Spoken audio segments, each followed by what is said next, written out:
Быйыл өлкөдө электр энергиясына атайын өчүрүүлөр болбойт. Энергетика министри Таалайбек Ибраев өлкөдө былтыркыдай кышта электр тогун үнөмдөө үчүн чоң трассаларда, объектилерде жарык өчүрүүлөр болбой турганын билдирди. Бирок министр калкты күндүз электр энергиясын коромжоого учуратпай үнөмдөөгө чакырды. Кудайым буйрса, кыштан чыгуу боюнча электр энергия быйыл мындай толук кандуу камсыз болобу, ошо жөнүндө айта кетсеңиз. Мына быйыл кышында сөт өчпөйбү мындайча айтканда?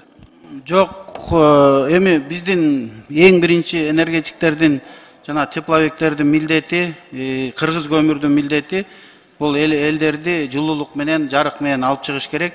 Деген менен энергетика министрлиги Кыргызстанда электр энергиясына түнкү жана күндүзгү тарифти киргизүүнү пландоодо. Буга байланыштуу эсептегичтерди чыгаруу боюнча биргелешкен кыргыз-өзбек ишканасын ачуу программасынын алкагында буга чейин тариф саясатына өзгөртүүлөрдү киргизүү каралган. Үстүбүздөгү жылы жазында Токтогул КЭСиндеги суунун көлөмү 7,9 миллиард куб метрге чейин түшкөнүн, ал эми бул сезондо 1 апрелге чейин 9,2 миллиард куб метр менен чыгуу пландалууда. Мына Европада ар бир үйдүн үстүндө 15 киловаттык ошондо солнечный панелдер турат. Алар күндүзү вырабатывать этип сетке сатат, а кечинде арзандатылган баада сатып алат. Алан сиз өзүңүз жакшы билсеңиз керек, бүт эле дүйнө жүзү боюнча эки тариф бар: дневной, анан ночной деген туурабы. Дневной кымбатыраак, ночной арзаныраак. Ошондой сизде мына программаңызда жокпу? Программада бар. Азыркы күндө жана мен айтып кетпедимби, совместное предприятие по изготовлению счетчиков. Ошол счетчиктерге ошол дип тариф деп коет да, бизде ошону киргизип атабыз да. Баары бир акыры жүрүп 2 жыл болобу, 5 жыл болобу, биз буга өтөбүз баары бир. Ден ночь деген тариф. Министр өлкөдө электр энергияны колдонуунун жогорку чеги кечки саат 18:00дон 21:00га чейин жана эртең мененки 7:00дон 11:00га чейин экенин кошумчалады. Ошондой эле Кыргызстан Түркмөнстандан электр энергия жана газ алуу боюнча сүйлөшүүлөрдү жүргүзүп жатат. Аткаминер өткөн жумада эле Ашхабадка барып макулдашып келгенин айтты. Сүйлөшүүлөрдүн негизинде Түркмөнстандан 300 миллион куб газ сатып алуу маселеси каралууда. Түркмен мамлекетине барып келдим.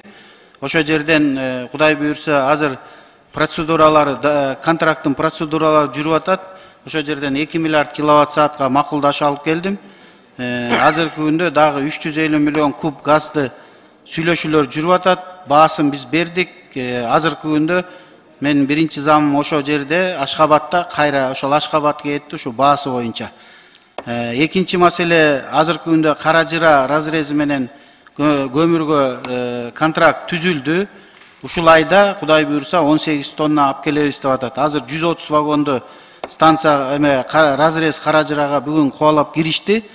Маалым болгондой, бул жылы электр станциялары ишканасы менен Кара Кече көмүр кенинин ортосунда 1,50 миң тонна көмүр жеткирүү боюнча келишим түзүлгөн. Бирок депутаттар Бишкек жебине көмүрдү сууктун түшүшү менен эмес, жайында эле камдоо маселесин көтөрүп, Казакстандан алынып келүүчү көмүрдүн наркы кымбат болуп жатканын сынга алышты. Могу Бишкекке дагы бир өзүнчө бир ачпайсыздарбы, кампа кылыпчы.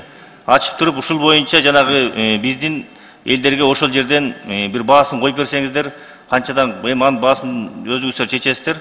Ошол жерден элдерге мындай доступный болуш керек да, ошол жерден көмүрлөрүн алып кетсин.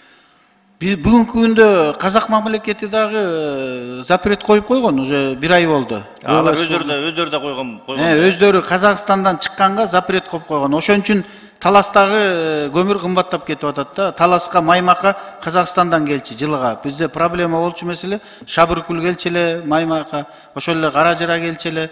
Бүгүнкү күндө алар запрет коюп койду да, таластын баасы өсүп кетип атат да. Анан биз дагы элибизди камсыз кылганга чейин запрет койдук. Камсыз болгондон кийин, пожалуйста, ачып коебуз. Өз кезегинде энергетика министрлиги Бишкек жылуулук борбору быйыл күз-кышкы сезондон кийин мэриянын балансына өтөөрүн кабарлады. Учурда министрлер кабинети менен сүйлөшүүлөр жүрүп жатат. Азыркы тапта энергетика тармагына алынган кредиттин суммасы 136 миллиард сомду түзөт. Чет жактан алынган насыяларга Датка Кемин электр станциясы курулуп, Датка подстанциясы. Бишкек жылуулук борбору реконструкцияланган. Тазагүл Эмилбекова, Улукбек Сулайманов, Нью ТВ.